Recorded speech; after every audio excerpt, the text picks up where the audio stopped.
26 வருட நம்பிக்கை, லட்சக்கணக்கான சந்தோஷ திருமணங்கள். கல்யாணம்னாலே தமிழ் மேட்ரிமோனி தான். No compromise. உங்க சைடுலயும் எங்க சைடுலயும். It's a GT promise. GT Holidays, South India's #1 travel brand. வணக்கம். இன்றைய ஆதன் செய்திகள். மதுரை மீனாட்சி அம்மன் திருக்கல்யாண அறுசுவை விருந்து வரும் 30ஆம் தேதி வேட்பாளர்களை சந்திக்க விஜய் திட்டம்.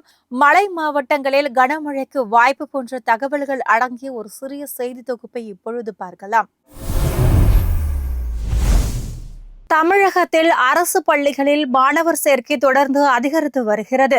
இந்த கல்வி ஆண்டில் 5 லட்சம் மாணவர்களை சேர்ப்பதற்கு இலக்கு நிர்ணயிக்கப்பட்டு இருக்கும் நிலையில் தற்பொழுதைய எண்ணிக்கை 1 லட்சத்தை தாண்டியுள்ளது. தமிழகம் முழுவதும் செயல்படும் சுமார் 38,000 அரசு பள்ளிகள் மூலம் 52 லட்சம் மாணவ மாணவியர்கள் கல்வி பயின்று வருகிறார்கள். கடந்த சில ஆண்டுகளுக்கு முன்பு அரசு பள்ளியில் மாணவர் சேர்க்கை கடுமையான வீழ்ச்சியை சந்தித்த நிலையில் தற்பொழுது பள்ளிகளின் தரம் தனியார் பள்ளிகளை மிஞ்சும் வகையில் உயர்த்தப்பட்டுள்ளது. அதன் அடிப்படையில் வரும் கல்வியாண்டில் 5 லட்சம் மாணவர்களை சேர்க்க இலக்கு நிர்ணயிக்கப்பட்டிருக்கும் நிலையில் தற்பொழுது அந்த எண்ணிக்கை 1 லட்சத்தை தாண்டியுள்ளது.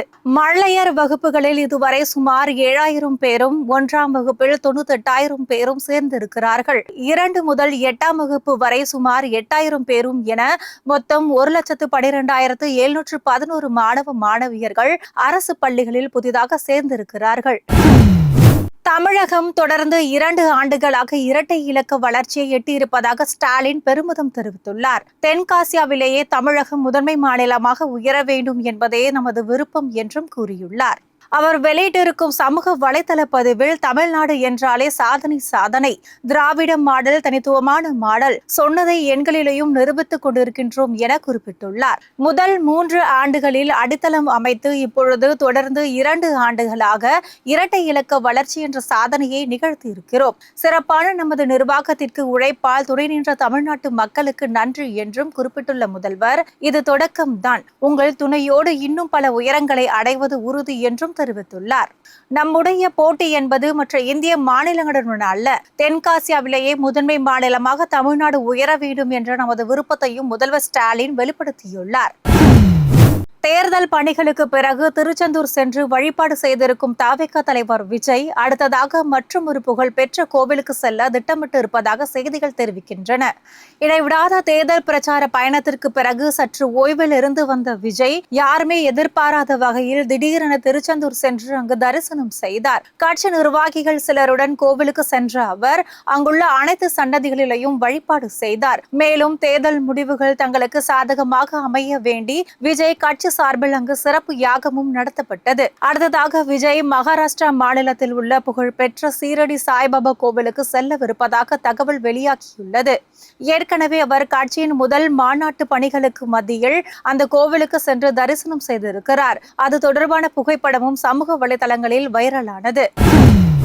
மதுரை மீனாட்சி அம்மன் திருக்கல்யாணம் நிகழ்வையொட்டி இதில் பங்கேற்ற பக்தர்கள் அனைவருக்கும் அறுசுவை விருந்து பரிமாறப்பட்டது. சுமார் 1 லட்சம் பேர் விருந்தை உண்டு மகிழ்ந்தனர். இந்த திருவிழாவை ஒட்டி பக்தர்கள் அனைவருக்கும் வெற்றிலைப்பாக்கு வைத்து விருந்துக்கு அழைப்பு விடுக்கப்பட்டது. பழமுதிர் சோலை திருவருள் முருகன் பக்த சபை அறக்கட்டளை சார்பில் விருந்து வழங்கப்பட்டது. கோவிலை ஒட்டி அமைந்திருக்கும் சேதுபதி மேல்நிலைப்பள்ளி வளாகத்தில் காலை 7 மணி முதல் பக்தர்களுக்கு விருந்து வழங்கும் நிகழ்ச்சி நடைபெற்றது. கோதுமை இனிப்பு, கல்கண்டு சாதம், வெண்பொங்கல், சாம்பார் சாதம், தக்காளி சாதம் போன்ற விதவிதமான அறுசுவை உணவுகள் விருந்தில் இடம்பெற்றன. இந்த விருந்துக்கு தேவையான காய்கறிகளை மாட்டுத்தாவணி சந்தை வியாபாரிகளும் அரிசியை அறக்கட்டளை உறுப்பினர்கள் மற்றும் மீனாட்சி அம்மன் பக்தர்களும் வழங்கினார்கள். திருக்கல்யாணம் வைபவத்தை ஒட்டி மாசி வீதிகள் உட்பட அதன் சுற்று வட்டார பகுதிகளில் பொதுமக்களுக்கு மோர், குளிர்பானம் போன்றவையும் வழங்கப்பட்டன. ஏப்ரல் 20ஆம் தேதி தவிக வேட்பாளர்களை சந்திக்க கட்சித் தலைவர் விஜய் திட்டமிட்டு இருப்பதாக செய்திகள் தெரிவிக்கின்றன. வருகின்ற 4ஆம் தேதி நடைபெற இருக்கிறது. அதற்கு முன்னதாக பல்வேறு கட்சிகளும் நிர்வாகிகளும் ஆலோசனை கூட்டங்களை நடத்தி வருகின்றன. வரும் 30ஆம் தேதி சென்னை அருகே பனையூரில் உள்ள தவிக அலுவலகத்தில் கட்சியின் வேட்பாளர்கள் கூட்டத்தை நடத்த விஜய் திட்டமிட்டுள்ளதாக கூறப்படுகிறது. 234 தொகுதிகளிலேயும் போட்டியிட்ட தவிக வேட்பாளர்கள் இதில் பங்கேற்க இருப்பதாக தெரிகிறது. ஆனால் எதற்காக இந்த கூட்டம், இதில் எந்த மாதிரியான முடிவுகள் எடுக்கப்படும் என்பது குறித்து எந்த தகவலும் வெளியாகவில்லை. தமிழகம் முழுவதும் தற்பொழுது கோடை வெப்பம் சுட்டெரித்து வரும் நிலையில் தென் மாவட்டங்களில் சில பகுதிகளில் அவ்வப்பொழுது மழை பெய்கிறது. குறிப்பாக மேற்கு தொடர்ச்சி மலைப்பகுதிகளில் மழை பெய்து வருகிறது. வரும் 30ஆம் தேதி நீலகிரி, கோவை, ஈரோடு, சேலம், தர்மபுரி, கிருஷ்ணகிரி மாவட்டங்களில் கனமழை பெய்யக்கூடும் என வானிலை ஆய்வு மையம் தெரிவித்துள்ளது. புதுச்சேரி மற்றும் காரைக்கால் பகுதிகளில் இடிமின்னல் மற்றும் பலத்த காற்றுடன் லேசானது முதல் மிதமானது வரை மழை பெய்ய வாய்ப்பு இருப்பதாகவும் வானிலை ஆய்வு மையம் தெரிவித்துள்ளது. சென்னையை பொறுத்தவரை வானம் ஓரளவு மேகமூட்டத்துடன் காணப்படும் என்றும் அதிகபட்ச வெப்பநிலை 39 டிகிரி செல்சியஸை ஒட்டியே இருக்கும் என்றும் வானிலை ஆய்வு மையம் தெரிவித்துள்ளது. தேர்தல்களில் 2 தொகுதிகளில் போட்டியிடும் வேட்பாளர்களிடம் தேர்தல் செலவை வசூலிப்பது தொடர்பான வழக்கை சென்னை உயர்நீதிமன்றம் தள்ளுபடி செய்துள்ளது. மதுரை மேலூரை சார்ந்த மணி என்பவர் இது தொடர்பான மனுவை தாக்கல் செய்திருந்தார். நாடாளுமன்ற, சட்டமன்ற தேர்தல்களில் சில வேட்பாளர்கள் ஒரே நேரத்தில் 2 தொகுதிகளில் போட்டியிடும் பட்சத்தில் ஒன்றில் வெற்றியை பெற்றால் இன்னொன்றை ராஜினாமா செய்கிறார்கள். பின்னர் அந்த தொகுதிக்கு இடைத்தேர்தல் நடத்துவது அரசுக்கு கூடுதல் செலவு ஏற்படுத்துவதால் 2 தொகுதிகளிலேயும் போட்டியிடும் வேட்பாளர்களிடம் ராஜினாமா செய்யும் தொகுதியின் தேர்தல் செலவுகளை ஏற்பது தொடர்பான உத்தரவாதத்தை பெறுவதற்கு தேர்தல் ஆணையத்திற்கு உத்தரவிட வேண்டும் என அந்த மனுவில் தெரிவிக்கப்பட்டது. இதனை விசாரித்த தலைமை நீதிபதி தர்மாதிகாரி அமர்வு 2 தொகுதிகளில் வேட்பாளர்கள் போட்டியிட சட்டம் அனுமதிப்பதாக தெரிவித்தது. இந்த சட்டப்பிரிவை எதிர்த்த வழக்கை ஏற்கனவே உச்சநீதிமன்றம் தள்ளுபடி செய்திருப்பதை சுட்டிக்காட்டி மனுவை தள்ளுபடி செய்து நீதிபதிகள் உத்தரவிட்டனர்.